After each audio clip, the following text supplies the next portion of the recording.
Hello and welcome back to Invincible Asia. I'm George Clark and today I get to check out Two Faces of Tai Kato, released on Blu-ray by Film Movement.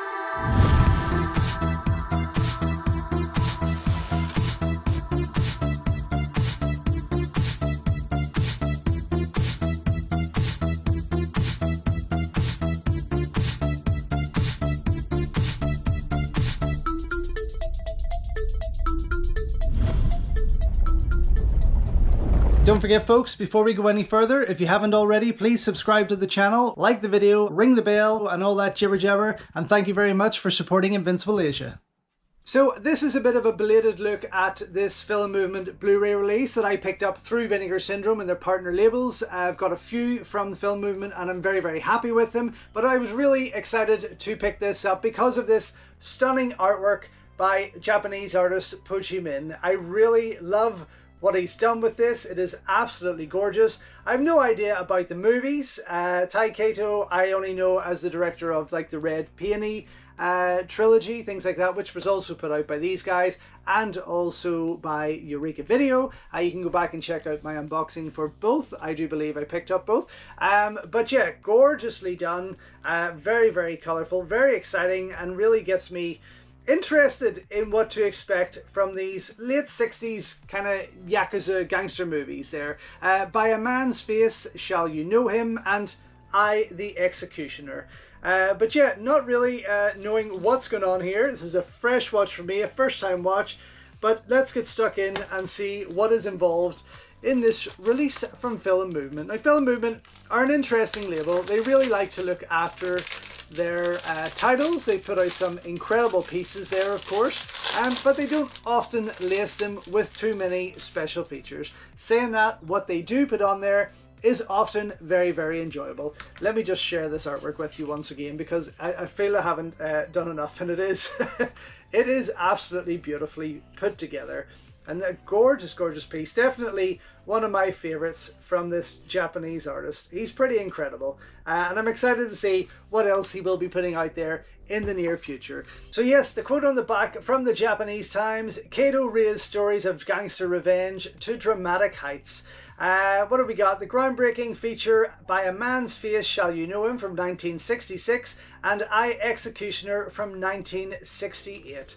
So very excited to watch these for the first time. As again, I don't know too much about it and I love going into new things pretty fresh. In terms of the bonus features, we have got Old Wounds, New Faces and Brutal Shadows, a video essay by Tokyo Scope author Patrick Macias, a tribute to Sanae Nakahara by director Kenta Fukasaku, which could be interesting, a Kenta Fukasaku featurette on By a Man's Face Shall You Know Him and I the Executioner, a 16-page booklet with new essay by film writer Haley Scanlon. Again, not too much there, but again, what they usually put out is very worth checking out there. Okay, let's get stuck into this. Interesting front cover there. Really doesn't shine a light on what has been presented here by Pochi Min. This is absolutely gorgeous. Very excited. I would really hope, and I know it's not going to be there, but I really would hope that there is a poster with this artwork in here, but I know it's not going to happen. Anyway, cracking that open, no, it's not going to happen. We get a pretty basic artwork on the disc itself, but of course a gorgeous booklet over here, which I will get stuck into. First of all, oh, we've got two discs. I do apologize, which is nice. Take note, Eureka Video, who like popping two Shaw Brothers classics on one disc. Here we have both films available in on their own disc, which is nice because that's going to give them a bit more quality overall. Let me pop that cover out. As I say, again, nothing too gripping about it. On the other side here, though, we do have a shot from the movie, which is quite nice. Very nice. And again, looks like one of them is going to be in black and white and the other in color, which is a nice mix. Slide that quickly back in there, and I will share with you, of course, the booklet, but carries that green tone over there, which is nice to see and very interesting because Eureka Video recently put out the magnificent Chang-Chi collection, and they did a very similar color coordination with that also. Let me get stuck in though and share with you what is inside here. But yeah, don't know what to expect. Very, very excited for it, though I did love the Red Peony Gambler trilogy that was initially put out. And again, classic Japanese cinema for me is a must. I love it. I love the films from around this period for sure. But yeah, looks like it's going to be a fun ride. The book itself is typical of what Film Movement put out there. I'm not going to read it all now. Of course, I don't want to give away any spoilers, but I will check that out after I have watched both of these movies, which is what I'm going to go and do right now. Come right back and let you know what I think. So just back after checking out the Film Movement Blu-ray release of The Two Faces of Tai Kato. What two fantastic movies. I mean, I was quite surprised here. I didn't know what to expect. I've since learned though that they were put out separately by Radiance Films here in the UK. Did not know that, but still, if you don't want this gorgeous double pack, which I highly recommend with this stunning artwork, you can go onto the Radiance website and find them both there, of course. I think they're just the regular release. They don't come with the slipcover or anything like that. Still, two incredible movies and two wonderful pieces, classic films of Japanese cinema. Really loved them. The first here, By a Man's Face, you shall know him, full color. The second was black and white. Stunning in its own right, absolutely. Both prints looked incredible. Film Movement yet again have done an amazing job with both of these movies. I thoroughly enjoyed them.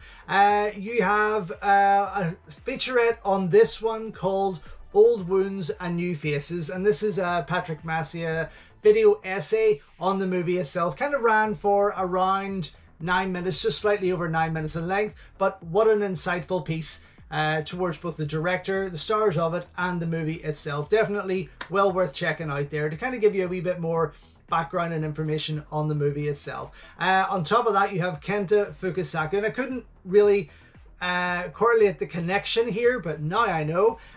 He talks about the film itself, ran for just under 18 minutes in length, subtitled, but it also comes up that this is from Radiance. So obviously Film Movement have worked with Radiance Films in bringing some of those interviews on board for this release, which is fantastic to see. But a great piece overall. I'm a big fan of Kenta. I think he's very underrated as a filmmaker himself, but the connection that he has here is that his mother stars in both of these movies, wife of Kenji Fukasaku, Sanae Nakahara, and there's another extra feature where Kenta talks about his mother, her career, and even the grandparents. They were all involved there, which was fantastic. This runs for over 14 minutes in length and just incredible to listen to him talk back about her life and her career, but definitely a fascinating piece overall there. Then you have the new Film Movement trailer, slickly cut, wonderful, and definitely grabs your interest in wanting to see this. That runs for just over a minute in length. And then you have the original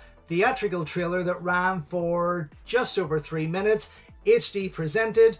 Very, very different to what Film Movement put out on their sharper trailer, but still very cool to see. Then on I, the Executioner, the second film of the set there, again, beautiful HD print, absolutely stunning. You have Patrick Massia doing another video essay called Brutal Shadows. This one runs for slightly over 7 minutes in length, but again, hugely informative and definitely well worth checking out if you've picked up this particular release. You have the second Kenta interview from Radiance Films, runs for slightly under 20 minutes, this one, but again focuses on his mother being in this movie, of course, and the film itself, which is a fantastic piece. Really well worth checking out for sure. Two very, very different movies, but I'm glad that they combined them there. Then you have the only other extras on the second disc there is the new trailer from Film Movement, which again runs for slightly over a minute, HD presented, gorgeously put together and gorgeously cut. Definitely will grab your interest. And the original trailer that runs for slightly under 4 minutes, so it is quite a lengthy piece. Kind of reveals maybe a wee bit too much for the kind of film that it is, and you probably want to go into this knowing less. Still, it looked fantastic, and that is all that came with I, the Executioner. But what a movie. For me though, Fantastic release, absolutely beautiful, from Po Chi Minh's artwork down to those two gorgeous HD restorations and those extras included, as I say, with that from Radiance Films with Kenta is definitely a bonus to have there. So for me, definitely gets a double thumbs up. Super glad that it's in my collection, out now from Film Movement and Vinegar Syndrome. So thank you once again for watching another video here on Invincible Asia. Don't forget you can check out hundreds of others here on the channel. You can also show your continued support by heading over to my new merch store or by checking out invincibleasia.com, where you can read my full movie reviews and follow me on Instagram at InvincibleAsia. Until next time though, enjoy your Kung Fu and I will see you soon.